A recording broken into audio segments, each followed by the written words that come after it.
Hi everyone, I've got a focused camera and a sharp knife. Let's open the mail. Okay, I've got lots of different things here today. I'm going to just move that out the way just for now. I'm going to start with some of these smaller packages. Actually, I'm going to start with this big package because it's kind of in the way. This is something pretty exciting. This is for my laser cutter. It's pretty safe to actually cut this, I believe. For those of you that don't know, I bought a laser cutter, a K40, like a Chinese model laser cutter, which if you click on this link over there, it's going to take you to a playlist that I'm making to do with my journey with a laser cutter, because I'm a bit of a laser cutter noob. I've never used one before, I've never owned one before, I've never really seen one in real life before, and so I have some projects that I want to use it for. So I went out and bought a laser cutter and I'm going through the process of modifying it right now, getting rid of some of the shonky bits that it comes with and reinforcing some things and so forth. This is well packaged. This is a galvanized steel plate. I did have a sharp knife, now it's going to be a blunt knife because I'm scraping against steel, but wow, I don't even know how I'm going to open this. Just bear with me a moment, might have to do this a few times. Wow! Talk about protecting it. Come on, let's just hack it. Hack, hack, hack.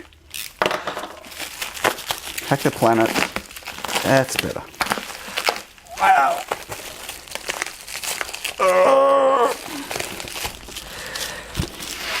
Maybe this is not a good idea to open this on video. Oh, that's sharp. As expected. No wonder it came with so much plastic around it. Okay, almost there. Sorry folks.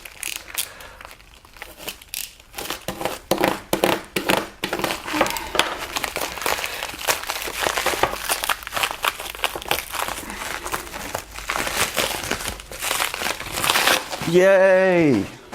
Wow. Okay, that is a galvanized steel plate. I'm not sure how thick it is. I think it's like 1.7 millimeters thick, and it's got 10 mil holes. And I'm going to use this as the base plate inside the laser cutter to cut on, because right now it doesn't really have a base plate. So the laser just goes all the way and hits the bottom of the laser cutter. So the idea is that the material I'm going to cut will sit on this, and the laser will be able to cut it. And of course it won't do any damage to the metal because the laser is not strong enough to cut metal, and this will actually be elevated off the bottom of the laser cutter. Okay, that's very cool. This cost me about $46. Not even sure if it's the right size for the cutter, but it's better than what I have now, which is nothing. Okay, let's move on. I'm just gonna move this out of the way before I cut myself. Okay, what's next? Let's do some of these smaller ones. Okay, this is from New South Wales. So I've been buying some things on eBay recently, not from China. I've been trying to source them locally if I could, because I'm sick and tired of waiting 3 weeks or 5 weeks for items that I can source locally. If they're only going to cost me a couple of dollars more, I'd rather just buy them locally, and especially if they're for a project that I need them for. These are HC05 wireless Bluetooth modules.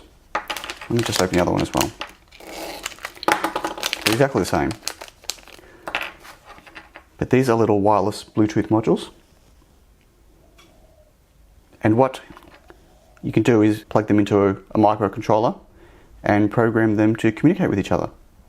So I'm not sure if you can see, I'll just try to get a little bit closer. So there's actually a green board there sitting on a blue board. So the green board is actually the module, and it's been soldered onto this breakout board that has a reset switch and breakout headers. So what I've actually done, and I think another one of these packages has another set of modules. I had some in my previous unexpected mail video as well. I bought an assortment of different types of communication modules. For a project, I want to be able to have two Arduinos talking to each other, or two microcontrollers talking to each other, and I'm not sure which way the best way is to go. I mean, some of these will have different communication speeds, some of them will have different power requirements. I need something that's fairly quick to communicate, but I also want things that won't completely just destroy a battery. So I just bought an assortment of different types of modules, and I'm going to do some exploration to see which ones are the best ones to use. Okay, this is solder iron tip ×1. This is from China. That's okay. I've bought myself some more soldering iron tips. As you can see here, an assortment of different tips. I tend to use one or two types of tips. Does this open? I'll show you which ones I use. I like to do small detail work, so I tend to use these pointy tips. The problem with these pointy tips is, for some reason, whether it's because I'm using lead-free solder at a pretty high temperature, I tend to destroy them. They just disintegrate. They bend, they break. And I know that's not supposed to be normal. Maybe there's something wrong with my iron. But for what these are worth, I think these cost me about $6 for a pack of tips. I just keep buying extra packs of tips and just keep replacing them. So one day I'll get myself a really good Hakko soldering iron. But for the moment, I'm not going to, because I just don't do enough hand soldering. Okay, this next one is also from Australia, would have been from eBay. And I'm pretty sure this is also a wireless module, and it's very big packaging for something that's sitting right down here. So it's pretty safe to cut this in half, I believe, I hope, unless there was just something I cut. What did I cut? Yep, there we go. I went right through the bag. Perfect. So this is another form of wireless modules. These are not Bluetooth or Wi-Fi, these are just straight RF transmitters. So you've got a sender and a receiver. These are old school. So I'm going to try these as well. These, I believe, will be the lowest power and also the shortest distance modules that I could use for my project. But I'm not sure how fast they are to communicate. So I will do some exploring and work out the best ones. Okay, another pack. What do we have here? Where's this from? This is Australia Post. Yep, this is also from Australia, but from eBay. Got to give the Aussie sellers a go. Oh, I know what this is. Awesome. I've been waiting for these. These are... Whoa, that's hard to open. A set of tweezers. These are more tweezers. You might have seen some of my tweezers in my Soldering Saturday sessions. These are different types of nose-based tweezers. I'll get the black out the way so you can see the black on the green. So I've been bending the tips of my tweezers because I've been a bit careless with them. And I wanted a new set of tweezers. And I found these online and they looked pretty good. So as you can see, they're quite pointy, quite sharp. But because they're so sharp and pointy, it's possible to bend them if you're not careful. So now I have a good set of, well, I think they're a good set. Pixnor brand. No idea, but they're ESD tweezers, which means they're not conductive. And now I have a set. And it comes in a nice little package. Cool. Okay, one last thing. This is exciting for me. Came in a big box. This has come from America. And it's got assisted switch, silicon tubing, and lens. Guess what this is for? Yes, folks, this is for... Actually, before I open it, have a look at the box. I had to sign for it. But I queried the delivery guy at the time and said, what's the deal with the smashed box? And they said, oh, it'll be fine, it'll be fine.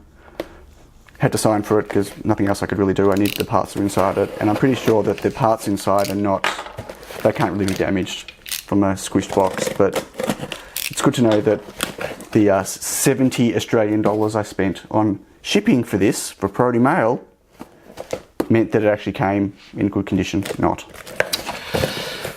What are you going to do? Okay, let's, foam, bubbles, things, see inside? It's going going to make a mess. Let me see if I can get all this out without making a mess. I hope so. I'll take it all out and I'll stick it on the ground, not the ground, on the mat, and then we'll talk about it. There's only 3 things in here, I believe. Check the box. Oh, it's all over the floor. That was clever. Okay, these are the 3 things. So, this one's super simple. This is silicone tubing. What's good about it, rather than latex, is silicone tubing. It's quite strong, really heat resistant, very flexible. You can get twisted around. You can do all sorts of crazy stuff with it, and it just literally unwinds and it's back to its shape. This is actually quite dirty, or maybe it's just what it's supposed to be. I don't know. Anyway, I've got 3 meters of silicone tubing, and the silicone tubing goes along with this. This is a replacement head for my laser cutter. This is made by Light Objects, or sold by Light Objects in the US. I'll keep that bag. And what this is an air-assisted laser head. So let me just pull this apart so you can have a look. Wow, comes in lots of pieces. So that's where the lens for the laser goes into, and the lens is actually in this box, which I'll open that in a moment. And then it sits inside here.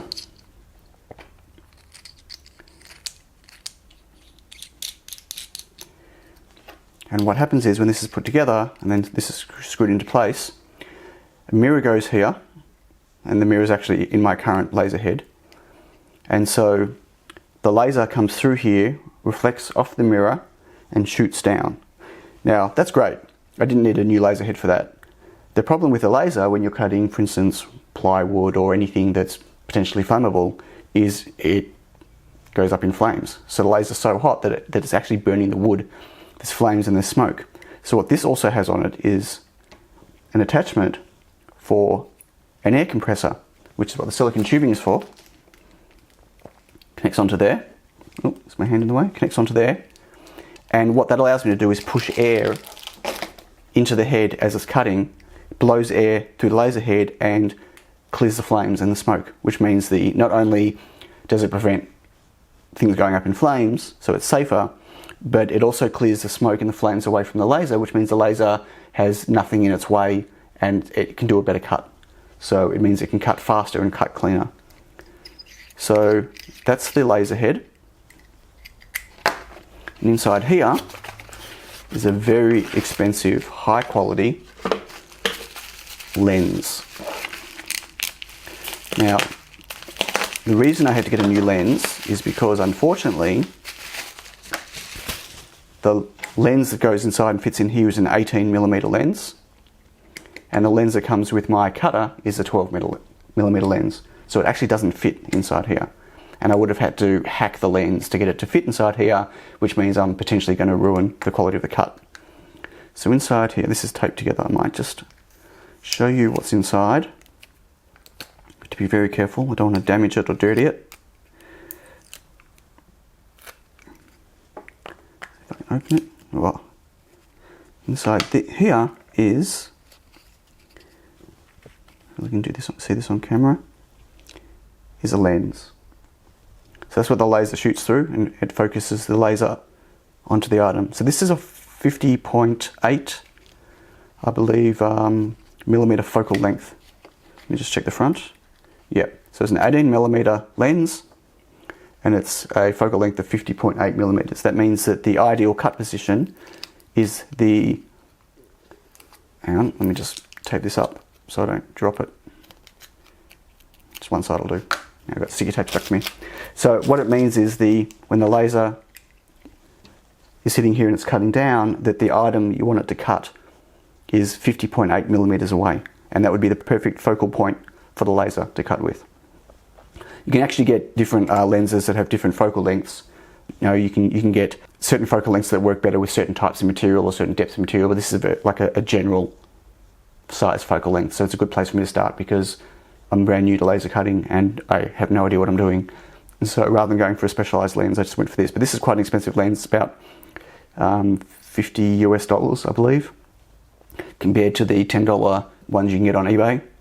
So I'm hoping this will give me a superior cut. And I really had no choice, as I said, because this actually requires an 18mm lens. So that's it for the mail today. It wasn't a very long one, but I've got some very exciting things. This is my first modification for my laser cutter. So that means I'll be able to put the air assist in, and then all I'm waiting for is my new controller board, and I can get that in too. Thanks for watching. Don't forget to subscribe and like, leave comments, ask questions. Until next time, bye for now.